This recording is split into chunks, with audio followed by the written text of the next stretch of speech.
হে মহাকাশ, মনে রেখো মনে, শত চিল বাজ পাখিদের ভিড় এড়িয়ে আমি একা ছিলাম তীরে। লিওনেল মেসি নতুন জার্সিতে রাঙাচ্ছেন, রোনালদো আর নাসেরে যখন নিজেকে খুঁজছেন, এমবাপ্পে হ্যালান্ডরা নাটকীয়তায়, তখন অসুস্থ সময় কাটাচ্ছেন নেইমার, অসুখে জর্জরিত নেইমির ভক্তরা। কতদিন নেইমার তার ড্রিবলিং এ মাতান না, কতদিন মাতেন না ফুটবল মাঠের আড্ডায়।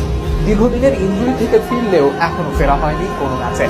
ভক্তদের এই আক্ষেপ আর আফসোস অবশ্য আজন্মের।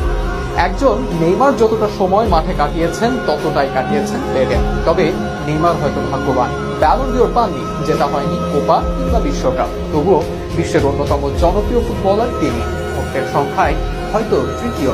তবে ব্যক্তিগত কোনো ট্রফি না জিতেও এত কোটি ভক্তের মন জয় করা হয়তো একমাত্র ফুটবলার নেইমার জুনিয়র।